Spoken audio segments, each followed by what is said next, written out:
All right. Hello, GenRight Nation. Good to see everybody. Thanks for tuning in. It is February 28th. And man, February flew by. I don't know about for you, but it sure did for me. And I'm ready for it to get warmer. That's for darn sure. So spring couldn't come soon enough. Let's see. Tech Talk is something we do live every Wednesday on both Facebook and YouTube. So we give you a couple platforms to watch us on, and we monitor both of those. So if you just type in a comment, we can go ahead and read those. We try to get to all of them. We can't always get to all of them, but we certainly try. So we appreciate you guys interacting with us. That's part of the fun of doing a live. And just a reminder to turn on your notifications and subscribe so that you never miss any of these broadcasts that we do. Jen, who we got watching so far? Let's see. Hector says hello, saludos. Stacy Swanigan says hello from Washington. Mark Lawrence says hello, GenRight Nation. Nick Repinich says, wow, YouTube is almost a minute behind Facebook. That's true. That's why we ran the intro again to let it catch up. Although I guess it didn't. Brandy Field says hello from Ernie and Brandy in Sand Hollow. Oh, nice. Keith Lyon says, howdy, y'all. All right. Tom Negley's watching. Nice. Ginger Raimundo says hi. Hi. Michael James says hello from Libby, Montana. Craig Huffman, happy Tech Talk Day. Anthony Paquette, Tech Talk time. Nice. Rick Turner, Arkansas Rick in the house. What's up, GenRight peeps? Randy Hemi, hello from Louisiana. Matt McDonough's here. Jerry DeRimple. Jacob Davis says, what's up from South Carolina. Shane Wolford says, good evening. Hi, Shane. Nice. Byron Roberts says, good evening, Tony from Kentucky. Ian Kent, Bo Fisher from Winter Park, Florida. Cool. David Mork says, hello from Oregon. Brad Walters says, what's up, all you GenRighters? Mike Stewart, Steve Bird, hi Steve. Big Brad Steve. Walters, Laura Coda, hi Laura. Deborah Carnell says hello from Chandler, Arizona. Nice. Ari's watching, hey Ari. Travis Janice, hey GenRight Nation, tuning in from Sherman Island. Jeffrey Rorda, hello from Lake Havasu. Nice. Henry Wind, Albert Gutierrez from Dana Point. Lots and lots of people still hopping on and saying hello. Awesome. Well, thanks everybody for joining us. As always, I've got a bunch of stuff to talk to you about, but we do open it up for your questions as well. So just go ahead and type them in at any time, and Jennings will get to those as she can. One of the things that I wanted to cover was I went on a Jeep camping trip last weekend, and we suffered an unusual break. Not me, but one of the guys that was in our group. And I wanted to share it with everybody because it's not something that you necessarily think about. And what happened was it became complicated because the guy didn't have the right tools. So I ended up, basically opening up all my tools, and we did as much as we could to get them off the trail. So I wanted to go over that with you guys. So that's going to be my tech tip. So I was just firing in here, and I was going to plug in the monitor to my computer. If I can get this thing. Mr. Train says hello. Yeah, the darn train. That guy, he is the most vigilant train operator I've ever seen. Uh-oh, my computer is not happy with my HDMI. I think it got dropped. And, okay, here we go. Yes. Oh, good. Okay, so it's doing its thing. Good. Okay, so we were going along on the trail. And let's see if I can get this to open so everybody can see it. Can everybody see that okay? Mm-hmm. All right, it's a darker color, so I was figuring maybe the camera could get in on that a little bit better. Mm-hmm. So what happened was this little roll pin backed out, which holds this center pin on the differential. And when it did that, the pin started to walk out, And when the carrier went around, it smacked the pinion and locked up the front axle. Now, fortunately, we were on the dirt, but I got the radio call, hey, something's wrong with my Jeep, you know.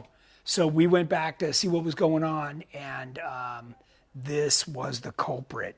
I don't know if this is the only picture I have or not. Let me take another look here, because this was a mess. And it was one of those things where we had to take off the differential cover. And let's see, why is this so hard to find? I had a second picture of it. SEH Outdoors asks, what would be the stage 1 kit to start a JK Elite build? Yeah, that's actually one of the things that I'm going to get to too as part of our updates. Okay, so let's talk about this for a minute. So the guy says, hey, my front wheel's just locked up. So the first thing I do is I think, oh, you know, it's one of those things where maybe he had a front differential, you know, cap on his, on his axle shafts. One of the caps start to come out and it locked up. That wasn't the case. Check that out. Look good. Then I thought, oh, maybe a caliper bolt. I've seen that happen. It gets wedged in the rim, locks it up. Nope, that wasn't the case. Then we disconnected the drive shaft to make sure nothing was wrong there. Nope, that wasn't the case. So we're going through the process of trying to figure out what's going on. What we didn't want to have to do was pull that differential cover, which is what we ended up doing anyways. And then after, you know, dumping all the oil into a bag, when we saw chunks coming out, we then we're spinning it around trying to figure out what was going on. You know, was it a broken tooth? What the heck was it? Because if it was just a tooth, we could get it out of there and keep going. That's when we just happened to catch that the pin had slid out, and it was what was smacking in. So because the roll pin was gone in our case, this is a example. Because the roll pin was gone in our case, what we did was we took a very hard punch and we went around the edge of this and dinged it. Now, this thing's wasted, okay? The gears are shot, everything's shot. All we're trying to do is get off the trail. One of our options was to just take the drive shaft off and then pull the axle shafts. But the guy did not have the right size socket to pull the nut off so we could get the unit bearing out. So this goes back to me talking about how it's really important to be prepared. You need to carry the tools to work on your Jeep. And I guarantee you now that gentleman has the proper socket in his tool bag. It was even worse. His unit bearings required the stub to keep the unit bearing together. So he had to knock the joints out and then pull the shafts in order to get this thing to just freewheel to get himself home. So just an example of you need to know how your stuff's put together and what the fixes are. We did have to rotate that again and do the same thing to the other side with the punch in order to keep that pin in there because that's a machined surface. So all you have to do is disrupt that machined edge and it'll keep that pin inside there. So carry the right tools, be prepared, and you know, we were able to get them off the trail. So any questions on that, or can I move on? Not on that. I did have a question though. Okay. Can the Turbo 400 be used in place of the 4L80 for my LS swap? I'm having a hard time sourcing a 4L80. Philip Harmon. Yeah, you know, and certainly we can get you a 4L80. It's important that it's not just any 4L80. It has to be one that is for a four-wheel drive. So once again, I'm going to show everybody the search box on our website. Very important. It is your friend. You just type 4L80 and it'll pull up everything related to a 4L80. I'm not sure how the t-shirt comes up, but here's one. And this is one that we have built for us from Maximum Transmissions. This is for a 4-wheel drive. And here's the difference. The question was about a Turbo 400. So a Turbo 400 and a 4L80 are exactly the same internals, except this has a 4th gear or an overdrive. So yeah, this is, and with the overdrive, you can actually get a lockup converter. We always run a non-lockup converter, but this is a complete setup with a torque converter. So we do offer those on our website as well. No, they're not cheap. It's just one of those things. Heaven Guard asks, can't you also unlock the hubs as well if they had manual locking hubs? Okay, so now we're going right where I was hoping you guys would go. So this was on a Dana 30, right? A high pinion Dana 30. Even a 44, there's no locking hubs. It's not till you go to a 60. And this is why I'm always telling you guys, it's one of the many reasons I'm always telling you guys to go to that bigger axle. Not only on a 60 do you get a high pinion, you get a bigger ring gear, bigger pinion gear. Now you get locking hubs, and the axle shafts are twice the size. So there's a lot of benefits. And I know that gentleman that just had this problem, he's now saving to get himself into something with locking hubs. So yeah, locking hubs alone would have solved the problem. We could have just kept rolling. So instead we spent 3 hours messing with that. Rick Turner asked, could he have just pulled his whole carrier out? He could have.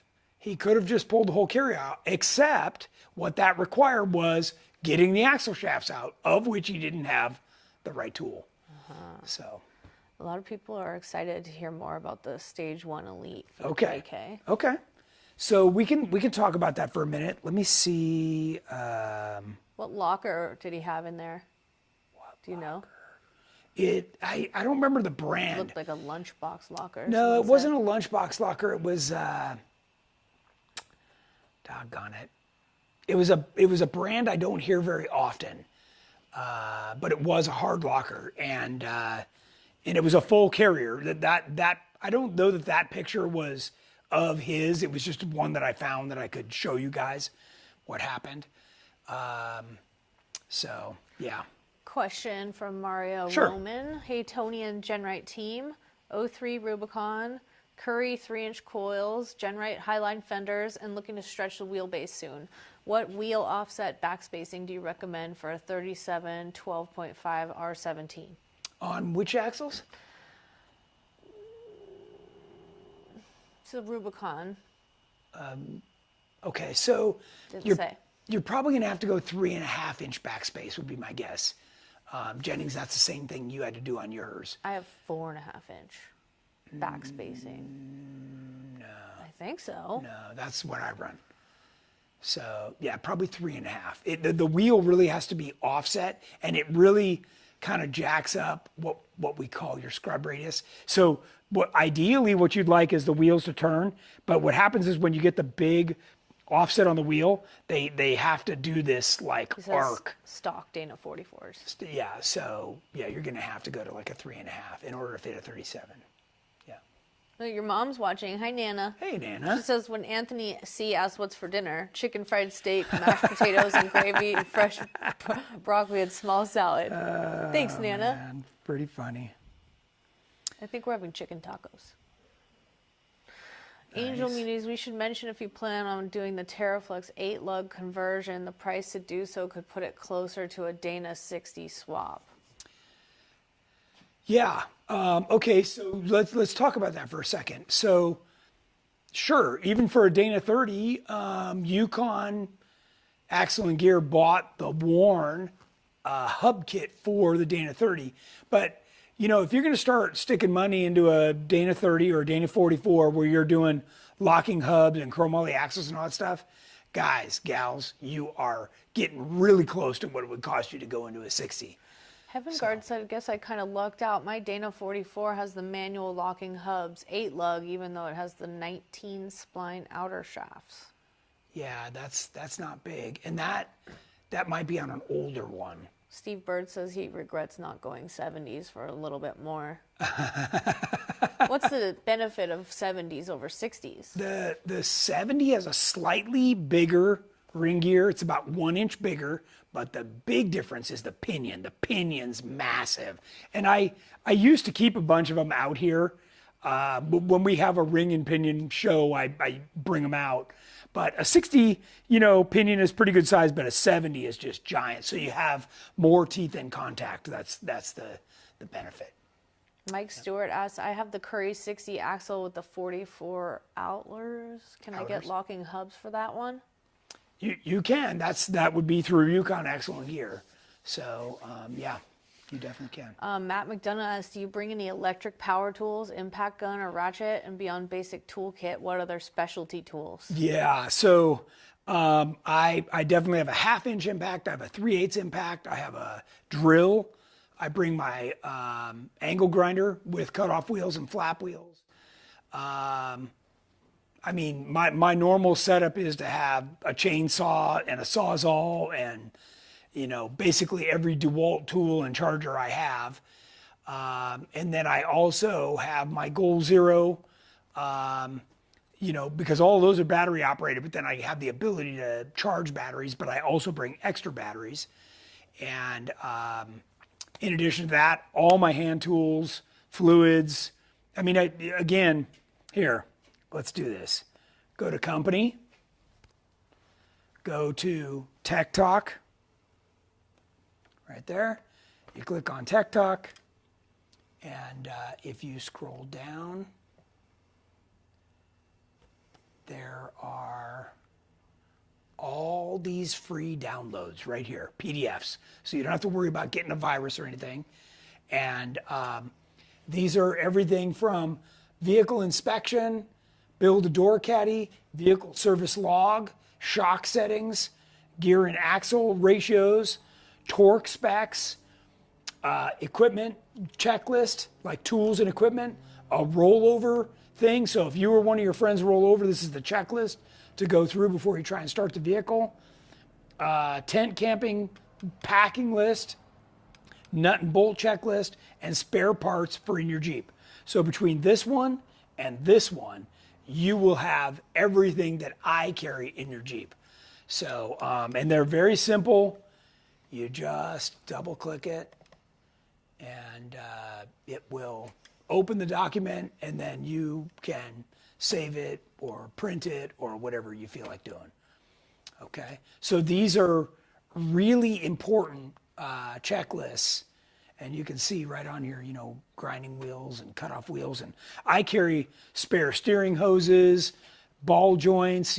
I've got extra hubs, spare knuckles. I mean, like anything that goes wrong, I got it. So there's spare drive shafts, spare everything. So just gives you an idea. Question. Yeah. John Norcross, going back to the oil filter housing with the check valve shown last week. Yeah. What's the likelihood that the check valve could fail? It's a pretty simple device. I guess anything's possible, but it's just got a little spring on it inside there. So, but as we know, springs can get gummed up and stuff. But I think the main point is that, the benefit of having that outweighs if it fails, it's just going to be back to what you had stock, And if I heard the ticking again, then I would investigate and, pull that thing apart and figure out if it was actually still working or not. So, yeah. Let's see. Warlord asked, what do you think of a Jeep TJ Unlimited on 40s Tracer LJ suspension with a Cummins 2.8 on spider tracks? That's. I mean, it's not the build I would do, but I've seen guys with similar builds to that, and couple of things. So one is everybody does the diesel engine because it's got the torque. Okay. Then, but the diesel engine is heavy, okay? So you just gotta take it into account. So if all you're doing is crawling, you never plan on going fast, you're probably fine. Next would be the spider track axles is built off a 9-inch, okay? So you can spend the money, and by the way, 9-inch means the 9-inch ring gear, okay? I just told you the 70 has a 10 and 5/8. Okay, you can spend extra money, and it is big money, to get the 10-inch ring gear in a 9-inch axle, but you're talking about ridiculous money, easily more than a set of Currys or Dynatracks to do that. So just, hey, whatever, if that's what you want to do, I mean, go for it. Bo Fisher asked, how wide of an axle does Tony run and what back spacing? So I run 70-inch mounting surface to mounting surface, and then I run 4 5/8 or 4 3/4 backspace is my preference. If I run a forged wheel, I can get a 5-inch backspace, but I've been running cast wheels, the cast Raceline wheels lately.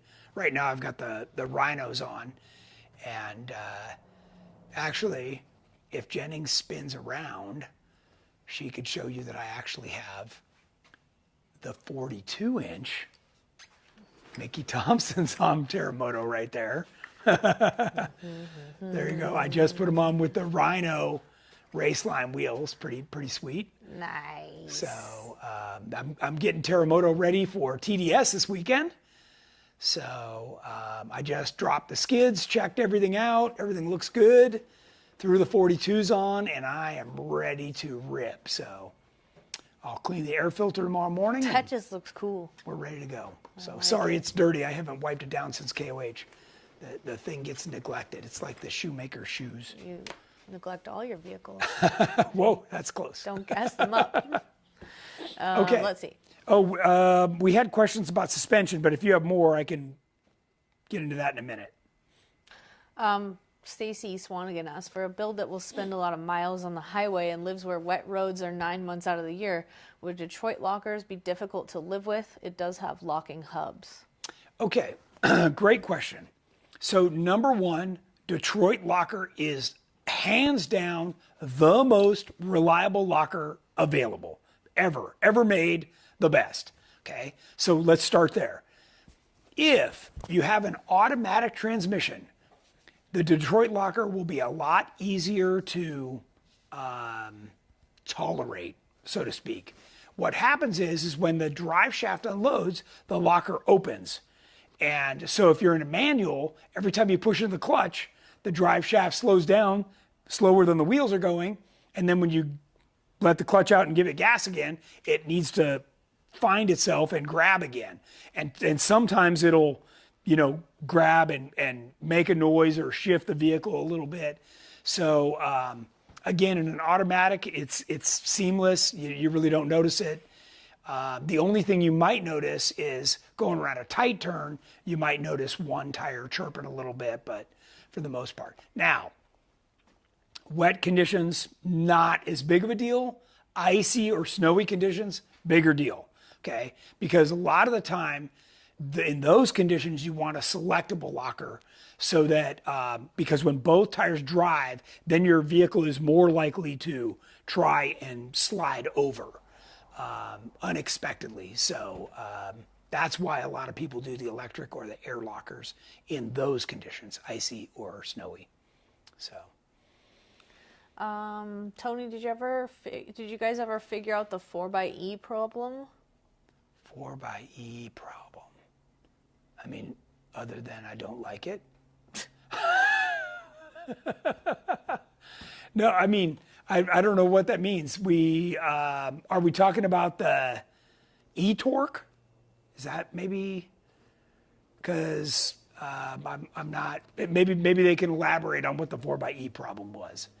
So I know some of our friends have had the dealer buy back their 4xe.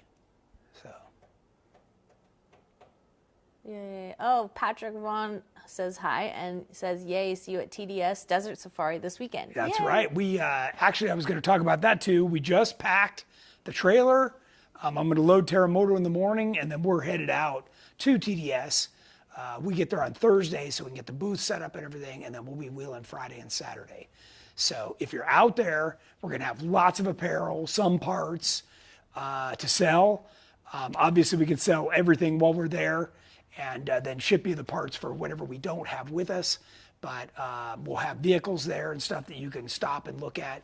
So swing by, say hi, go wheeling with us, camp with us, whatever. Like it's wide Win open. free stuff?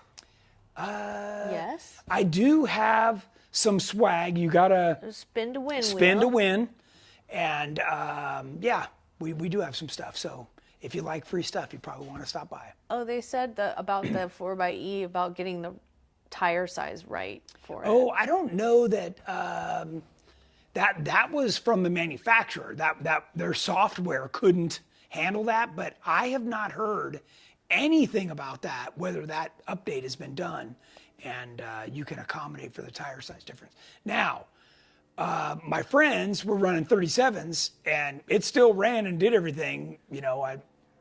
They didn't really notice any difference. So. He says, I'm getting ready to start building the 4xe 3.5-inch Rock Jock 4x4 kit with 35s. Okay. Should be fine. So, yeah, you're probably okay. Probably okay. Now, if you do re-gear, then you're going to want to make sure that the manufacturer has made it so that you can adjust for that re-gearing, or that thing will be very unhappy. Speaking of re-gearing, are you running 538s with the 42s? Yes, for sure. Craig Huffman asked. And if we go back, Hi, train. yeah, the train, stupid train. Okay, if you go back here to my Tech Talk free downloads, this is your gear ratio chart that you can well, that's a differential thing. I think this is all part of the package that explains how everything works. So this was a whole show on that we did on, there's the ratios. So I guess when you download this, you get it all. So this shows you the ideal RPM and what gear and what tire size. So 538 is where you want to be. Excuse me. Yeah. So Jim Smith says, Tony, I have a YJ with a Dana 30 with the Yukon locking hubs. I'm wondering if a lunchbox locker would be a better cost-benefit choice than a selectable locker. On my little budget YJ, I did the Yukon air lockers in my Dana 30, and I loved it. I thought that thing was great. The lunchbox locker is really a temporary solution. Like if you called me and said, hey, I'm buying a 60, I'm saving my money, I'm waiting for it to show up, whatever, but I got a trip this weekend and I need a locker, then I'd say put a lunchbox locker in. It's really not a good long-term solution. It will end up failing at some point. It's just small to fit it in there. So yeah, you really want a locker that's a whole carrier. Jacob Davis says, have you heard about the GenRight event going on in South Carolina? I saw it on Facebook. He might be talking about our Jeep night. We do a Jeep night all over the country every third Friday. So that might be what he's talking about. Not sure. Yeah. Deirdre asks, any new merch coming? We may have seen you all wearing some new stuff. Yes, there will be a lot of the new merch there for sure, including sweatshirts, beanies, neck gaiters. We've got socks. I packed a ton of stuff for sure. Shirts, long sleeve shirts. Yeah, all kinds of cool stuff. Luke Wall asks, Legend suspension, what is the distance from the air bump to the pad at ride height? Well, it's different on the front and the rear. So you want a minimum of 2 inches in the front, and that if you do 2 inches in the front and it's level, you'll end up with about 4 inches in the rear. Warlord asks, have you considered 74 weld portals for the Terremoto? No, I don't like how they leverage the entire suspension.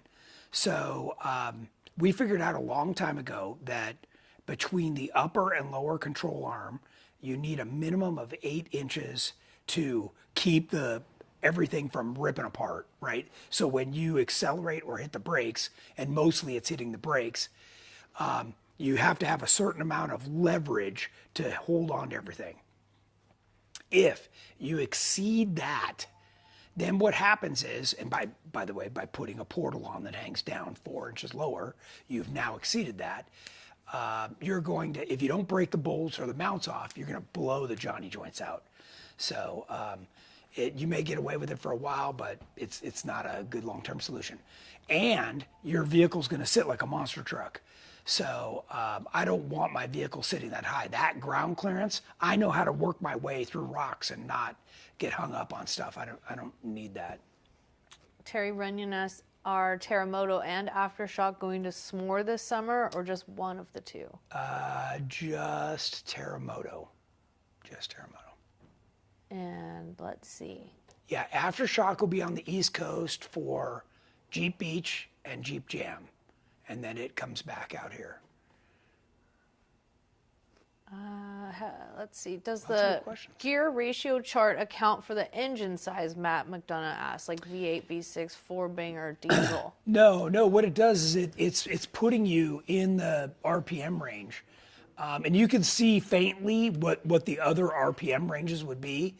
So yeah, it's a. And they have their little chart here about, best overall and good and, whatever. So this is a great, and I know these like the back of my hand. Like if you're going to put a 35 on, you want a 456, period. Like that's it. If you put a 37 on, 488. 40, I just go immediately to 538. Once you get to a 40, you go to 538. Because most vehicles struggle to stay in whatever you have. If it's 5th, 6th, or 8th gear, your highway gear, they struggle. They're constantly in and out, or you find yourself shifting in and out. Once you go to the lower side of the ratio, you could stay in that gear and it'll pull it. And by the way, it makes your first gear lower. So it's a great compromise. And frankly, other than myself, I've never heard anybody talk about that. That not only can you stay in the highway gear longer, but that result is your first gear's lower, and that's what you really want. Once you're off-road, or even just a sense of pickup on the highway, having a low first gear really makes that thing feel like it's got extra power. So, and by the way, this whole thing is done so that, like Terremoto, when you put the right gears in the axle, the vehicle, like the rest of you can see that they're after like a 2,800 RPM. The vehicle doesn't even realize that it's got a bigger tire because you've adjusted the ring and pinion so that the rest of the drivetrain still thinks it's on a 30 or a 32 inch tire. So I know that might be hard for some people to get their head around, but that's the idea. So each time, if you take your stock vehicle and it came with 373s and a 30-inch tire, which that's about what most of them come with. And then you start putting on bigger tires, but you chase it with the proper gear, the vehicle will drive exactly the same. You won't even notice, unless you put on something that's big and out of balance and, whacks out your steering and stuff. The rest of it should all feel like normal. Let's see. Bo Fisher asked, will Terremoto be at Jeep Beach? No, that will be Aftershock. Yeah, Aftershock will be out there. Janet Nora said we were hoping to see the budget YJ at Jeep Beach. Oh, no. Not unless Craig drives it there. Yeah, the budget cool. YJ is in like mid-state California right now, up at somebody's cabin. So drive it there, Craig. Yeah, and I was gonna. I guess, it's either this picture here. Originally when I built the Growler, I had 42-inch tires on it, and I had 538 gears in it, and that still had the straight 6, the 4.2 liter, because it was an early YJ, straight 6, and I could easily go down any highway at the speed limit because I had the proper gearing, even with those big tires. Stacy Swanigan says, I had an old YJ with 40s and 538s. Never used the 5th gear much, but no problems on the highway with the 4-cylinder. Yeah.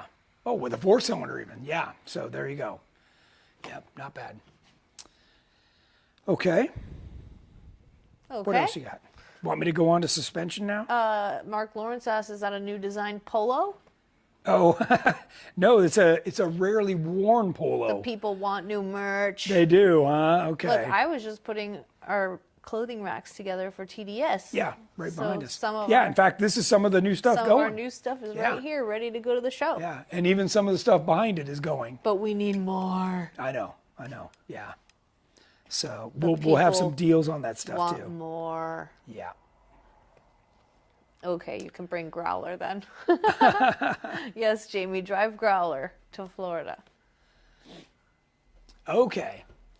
So let's talk about the Elite kit, and let me see if I've got. Let's Okay. talk about that. So this is a picture of a Jeep that we built with the factory 44s. And by the way, this was years ago. We did our flat belly. It's got our Elite crossover, cross members, everything in it, the tanks in the back. This is what we're working on right now, except, with the exception, this one had coilovers. And we're going to do it so you can still keep your standard coil spring and shock. Now, we've already figured out that it does require making a steering change. So we're having everybody upgrade to the reed knuckles, which isn't a bad thing. And in this case, this guy did RCVs, but you can keep whatever axles you want. But you will be able to then do our chromoly steering, high steering, and you can see the track bar tucked in there too. This has got ram assist. So this is going to be a really, really nice setup. And what we're trying to do is make it so that down the road you guys can then upgrade to different axles or coilovers. What I do need everybody to understand is you will, even with an offset wheel, be 100% limited to a 37-inch tire and a 2.5-inch coilover if you want to keep these axles, okay? So as if my earlier conversation about getting locking hubs wasn't good enough for you, that those are all motivations to get the bigger, wider axles. It allows you, under articulation, all the room you need to fit a bigger tire. Steve Bird says, do you need me to drive something to Florida for you? I could suffer through for you, Tony. There you go. What nice. A guy. Nice. Yes, So. Right? Yes. Fly here. Let's see what else I got in here. We need more Jeeps. This is, of course, I these are hope the, people come visit us at the booth and bring their Jeeps, because that'll totally help. that would be cool. This is again, the 44. Remember, on a standard, Jeep, whether it's a Rubicon or whatever, it's going to have a low pinion 44. So that's what you're looking at versus our high pinion that we run once you go to a 60 or a 70. So what it does is it tucks the drive shaft up more and keeps it out of the way. But you do get a true double triangulated 4-link.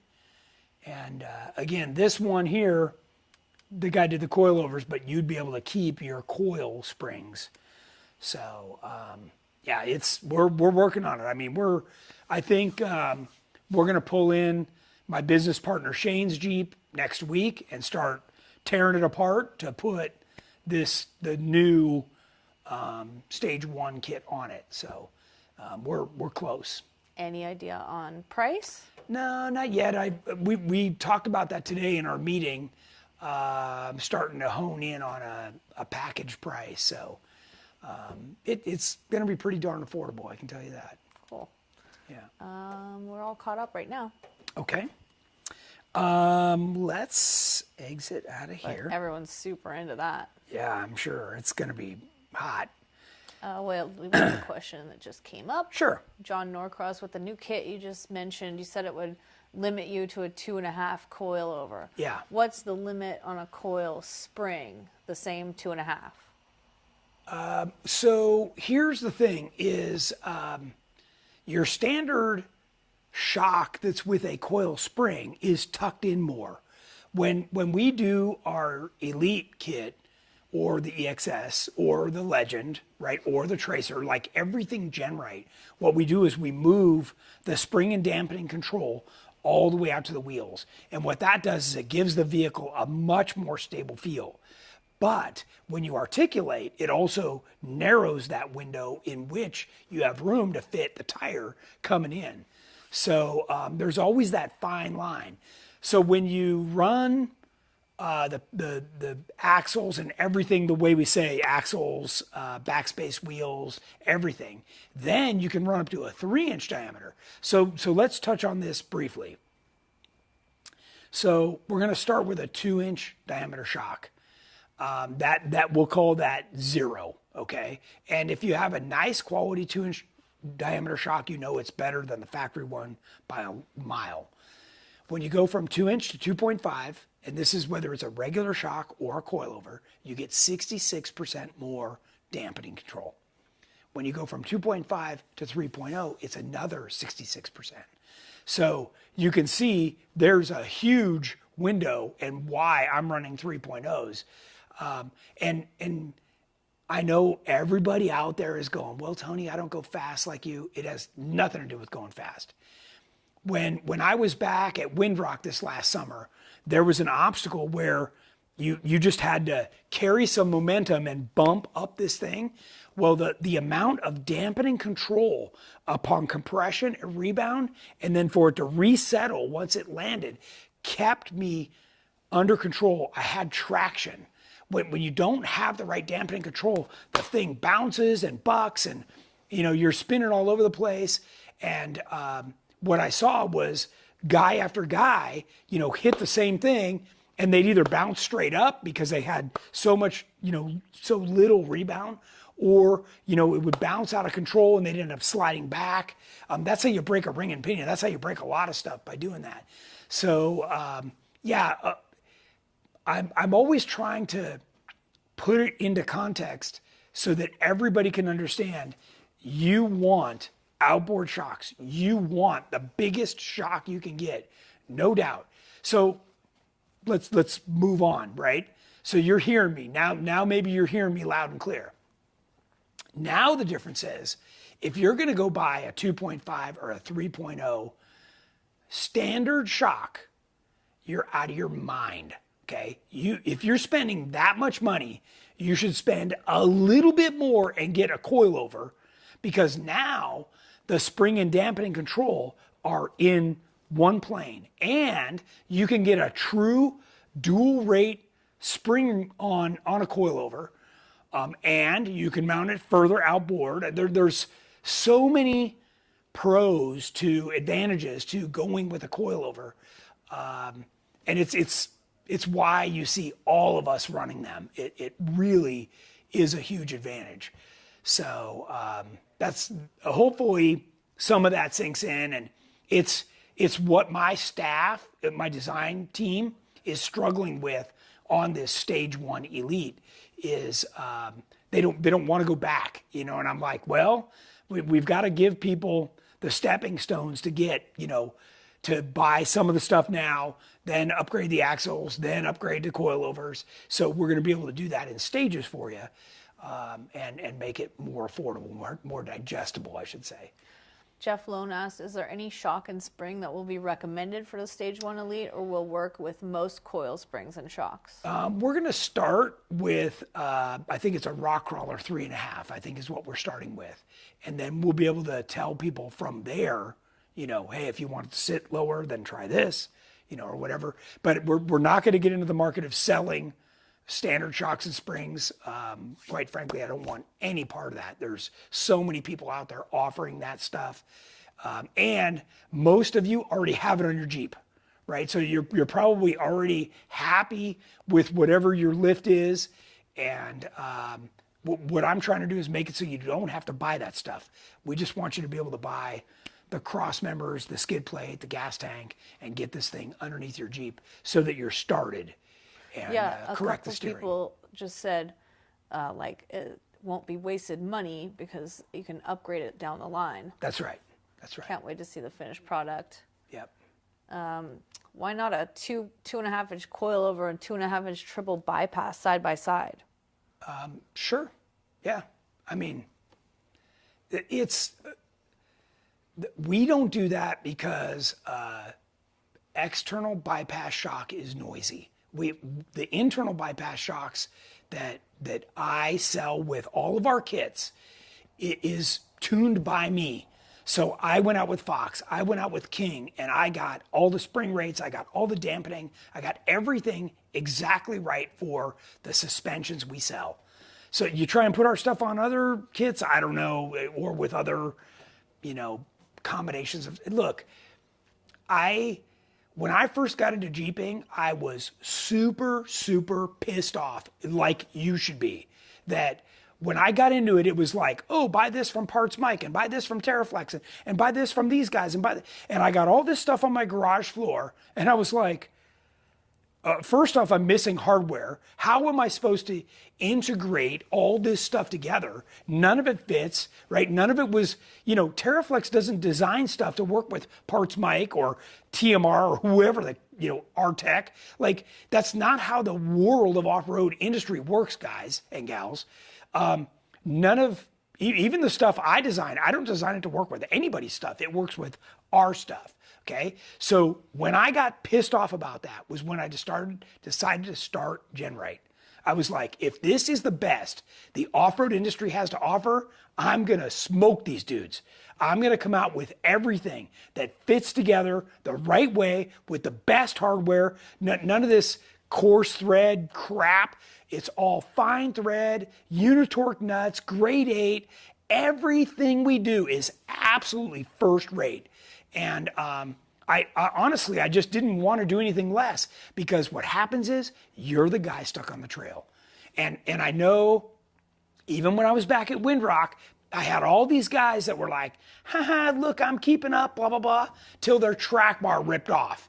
It's like, well, there you go. You made it 3/4 of the day, but now look at where you are. And then we had to deal with the guy and try and help him.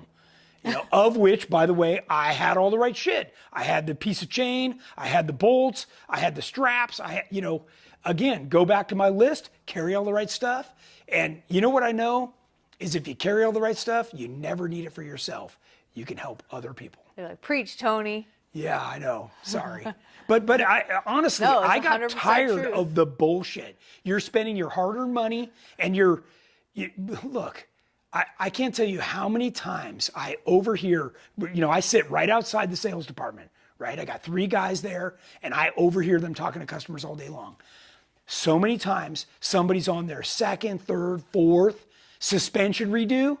And I'm like, doggone it. If those people had just listened to us the first time, they've already spent more money than if they just bought our full Elite kit. More money. Because they've paid the labor, they bought the parts, like they've done all this stuff, and they just keep trying to do it on the cheap, but you're actually spending more. So one of these days, everybody will get it and have our Loving the stuff. soapbox, fired up. Hell yeah! This is why I deal with GenRight. I love when Tony gets passionate about what GenRight does. Go, Tony. Again, you're talking to somebody who runs every single part he sells. Preach. When you buy other people's products, I guarantee you the people that work there, certainly not the president and founder, run the products they sell. It's just not how it works. Or they may not even wheel. Like they might drive a Mustang. Like it's just ridiculous. I'm sold. Yeah. So. Okay, wait. Anyways. We all love that. Does unsprung weight impact coilover size selection? So, it impacts spring rate, okay? And that's why I'm sorry, I sound like a broken record. Let's, if I go back to Tech Talk. Someone said, wish I had the money to do a full Elite kit off the bat. You and everyone else, but it takes a long time, so it makes sense to do it in stages, I think. Or I can't tell you how many people I know that have extra cars and a Harley and a boat and this, that. Sell all that crap and pick one freaking thing. The golf clubs, all that shit needs to go away and just invest in your Jeep. I promise you, You will find me someday and you're going to be like, Tony, that's the best advice anybody ever gave me. I promise you. Tell the story about Patrick Vaughn. Who's probably watching, right? He is, yeah. So, okay. Tell the story. So, Patrick's an interesting cat. So, he buys a Jeep LJ, right? He wheels with his club. He's probably just like every other single person watching this show right now. Wheels with his club. He's, wants to do stuff to it to make it better, but doesn't really know, doesn't want to waste his money, blah, blah, blah, right? Everybody's in the same boat. Wife doesn't want him to waste his money. Wife definitely doesn't, okay? Till wife meets Tony, okay? Goes for a ride. Goes for a ride with me, and we rip across the desert, up a sledgehammer, I think it was at the time, out of Johnson Valley, and come back. And not only was she just like had no idea, she had no idea a Jeep could do that. And by the way, I hear this over and over and over again. Probably heard it 500 times the day that I gave all those rides at JK Land down in Georgia. You're all fired up. Everyone loves it. So I don't think much of it. I'm like, hey, cool, thanks for riding with me. I give a lot of people rides. They seem, fired up. They're certainly grateful, but I never hear from them again, right? So I follow up with Patrick and I'm like, hey, he's like, dude, my wife can't stop from talking about that ride with you. I'm like, oh, that's good, So sure enough, Patrick drops off his Jeep for what we call an oil change around here, which means they're getting the full Monty suspension. And they've never looked back. Now, and Laura's the story goes on. And this is my favorite part of the story. Yeah. So Patrick realizes that when we're done with his Jeep, it's a little wider now and it doesn't fit on his trailer. And I'm like, so buy a new trailer, right? Like sell off that pile of crap and get yourself a good trailer. So then he goes, well, if I get a bigger trailer, then it weighs too much for my motorhome. I'm like, sounds like you need to get a new motorhome. So then he goes, well, the problem is the motorhome I have is the only size that'll fit in my house. I'm like, and the problem is, right, like get a different house. Get somewhere that you can put all your toys.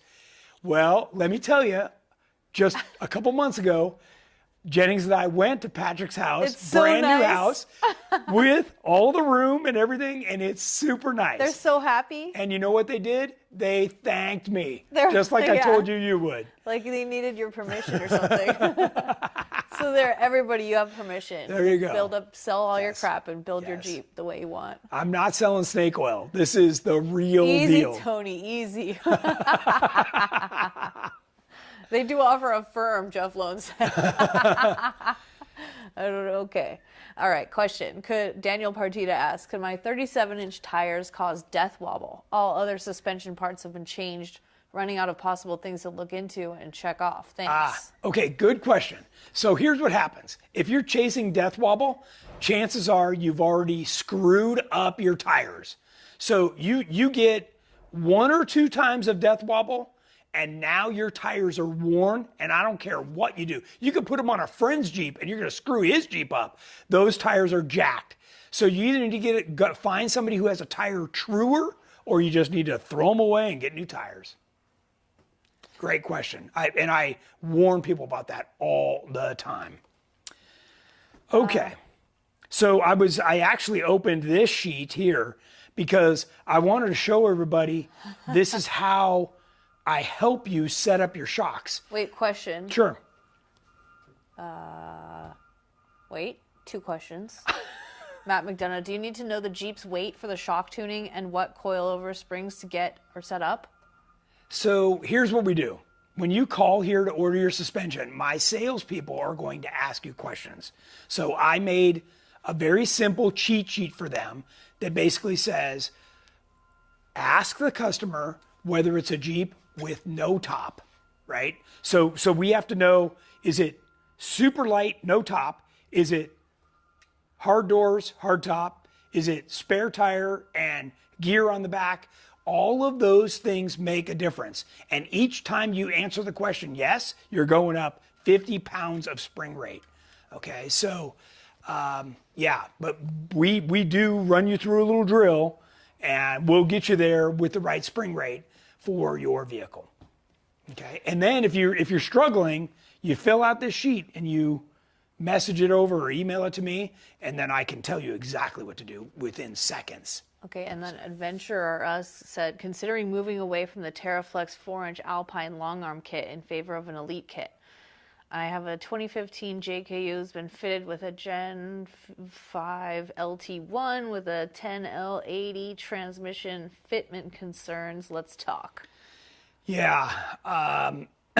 So. Also running TerraFlex 60s front and rear. Yeah. All right. So here's the deal. If you had contacted me first, I would have never told you to get that engine and transmission combo. I am all about the LS123 and either a 400 or a 4L80, okay? Because there are space constraints. And what we do is we've got our own engine mounts which move the motor over to the passenger side to make clearance for the differential that's coming up, because in order to make the Jeep sit low, it has to bump deep, right? So that means that pumpkin has to go way up in there. That takes a very careful amount of engineering. And when you buy something from GenRight, that's what's all in there. So, immediately if you say, hey, Tony, I got an LJ, I want to do an LS, blah, blah, blah, then we're going to point you to the Tracer. The Tracer was designed for an LS. The JK Elite was designed for an LS. And what happens is as soon as you start to do the 6-speed, the 8-speed, the 10-speed trannies, the pan's really big, and I've seen people hacking away at our cross member. And you're just taking strength right out of the backbone of the suspension. So unless you're prepared to, break that drivetrain loose and shove it up and over, you're going to be making concessions, is all I can say. Is it doable? Absolutely. Absolutely. Whose Jeep was I just working on? But they had the 6L80 tranny, and they shifted things slightly to make it fit better without major trimming. But it is possible. What's that? Thomas Erkey? No. He says, I got the 6L80 with a cooled off shifter. Yeah, well, okay, so he's got our Legend suspension, and that has a bunch more room.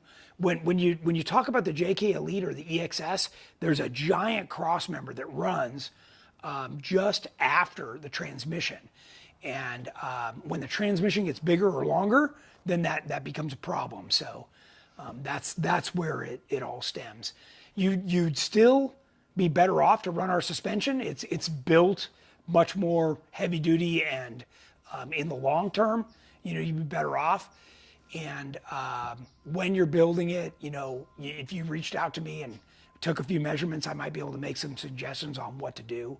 But yeah. I don't know if we should ask this. You're so fired up tonight. So take a deep breath. Okay. Mike Stewart wants to know, can I run an Elite kit with ORIs and Ultimate 60 axles? I mean, anything's possible, right? Okay, so I just explained. I think it was a joke question. I just explained a lot of things about how I'm not a fan of Frankensteining things together. That would be under the Frankenstein category. Okay, question. Yeah. Daniel Partita says, I have front King 2.0 coilovers with adjusters, rear are coils with 2.5 King shocks. Would that cause drivability issues, swaying, different spring rates, compressions? What's causing your drivability issues is that the rear springs are way inboard. They're both at 200 spring rates. Here's the thing. People don't realize that when you measure from where the spring is to the center of the tire, you're talking about a good 18 inches, okay? What we do is we move the shock and spring just like this. So it's 4 inches away. So right now, everything you're experiencing is all centered around that everything's so darn inboard and it's squirrely. The only thing squirrelier would be an old CJ7 where the frame was this wide. And that's what made those things so squirrely. Mike says I should get you a beer now. After the show. Okay, show us what's on the screen. I have to adjust my camera. Yeah, so again, in my Tech Talk section, this is one of the forms you can download and fill out, and then I can help you, okay? And just answer all the questions, put everything in there, and what it does is it asks the questions at ride height and then extended, and all of that information I'll be able to help you. Okay, determine whether you have the wrong springs or whatever it is. So it's usually something way off. Okay, back to this. I did want to take you guys over. The whole show was geared around new products and updates. We covered a little bit of that with. Yeah, someone asked if you had any update on the rear fuel tank. Okay, so we do, because if you guys saw this last week, come on, open a little bigger. This last week, right, we make these new brackets, and I showed them on the JL, but we had such a good response, we now make them for the JK, which also fits the TJ, and the YJ. Very cool. So, and what we did on this was we made it so that it holds three 1 3/4 Rotopax jugs. Okay, so you can do 2 gas, 3 gas. By the way, 3 of the 1 3/4 is 5 gallons, and it works beautifully. And so then we started looking at Rotopax as a bigger one that's like 4 or 4.5 gallons. That fits inside this or on the other side of it. And so those are really good options. They're cost effective, and they're great options for you guys. The prototype that I tested last weekend worked great, but I realized the cost is going to be quite a bit more than a Rotopax. So I'd rather steer all you guys to a more cost-effective solution, and we'll just make mounting brackets for it and give you something like that. Okay, we're all caught up. Oh, except Rick Harrington says the Elite on 40s rides better than my wife's G550. Should I swap an Elite to the G? There you go. That's right, Rick's got that. Rick's got that. Okay, I was going to go back and just see if there was something else that I forgot to mention. Of course, the 42s has been a huge topic. This is exactly what Jennings just showed you right behind me, is the 42s on Terremoto. And if you haven't seen them or run them, they are amazing. To talk about needing big axles, don't even think about that on anything other than a 70 or an 80. And then for a lot of you that missed it or not, we did come out with the jack mount kit, the scissor jack mount kit. Oh yeah, and cool. Those have been selling like hotcakes. Because you could use any jack with them, right? Yep.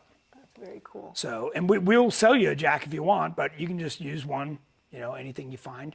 So that's a good option. It's a great show tonight, Tony. Thanks. Never disappoints. Hey, I love what I do. I love what I do. We did finally offer the YJ high inner fender for you YJ fans. So that's now available. We've always done it for the TJ, but now it's available for the YJ. And what else was there? Oh, we did an update to our, let me find it.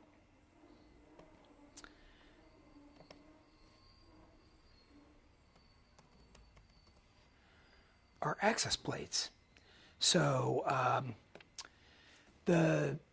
I love these things. And by the way, this is probably our #1 seller. And if you don't have one, you're cheating yourself.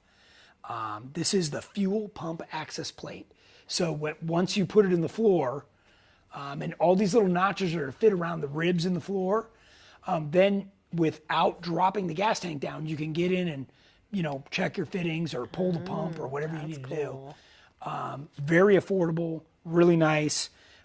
We just made an update to these where originally it came with button head bolts, and this is just a running change.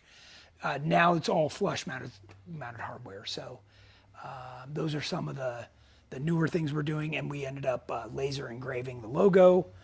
So that's the new tour bus is going to TDS. I'm so proud. I've remodeled the whole thing. Yeah. Why does somebody want to see it? Yeah, anybody can come see it. I'll give you a tour myself. You can meet Tony. All right, we are... One question. Sure. Off topic, Travis Janice. Would it be possible to make me a roll cage for my LJ out of 2-inch DOM? We've talked about just upgrading all of our cages to 2-inch. It does add some extra cost. So we've been going around. Everybody seems so price sensitive. Just like you guys heard me preaching, not everybody wants to do it right. They're always about price. I'm about value, right? Are you getting your money's worth? And is it the best, right? So I don't know. It's not something we can do on a one-off basis. It would have to be a full change because everything changes with the diameter of the tube. We have to redesign all the connecting tubes. So it's quite a big, and we have lots of cages in stock. So I don't know. Steve Bird says he loves the new koozies. Nice. Yeah, I don't know if you saw them or not, but I didn't see them. Do we have one? Awesome. They're packed in the trailer. Aha. I grabbed a bunch of them. So, and I'm going to be bringing a bunch of the Forever Wave flags, both GenRight and American. Those will be with us. Nice. So should be fun. Cool. Do you need to drop the tank to put the panel in? So here's the deal. You should. You don't need to if you're like really good, but when you go to put this in, your fuel lines, your electrical is right there. So unless you have modified your jigsaw blade that you know it won't cut anything, you're basically, flirting with fire. Oh, gotcha. So, yeah, I would. Everyone is excited to get more GenRight merch. There you go. Cool. All right. Well, we're 10 minutes over. I appreciate everybody joining us. Hopefully, we'll either see you at TDS or out at Sand Hollow. We're going out to Sand Hollow instead of Easter Jeep Safari. So, and don't forget to download our app. You can go to the Apple Store and download the GenRight app as well. So, all right, guys. Till next Wednesday, have a great one.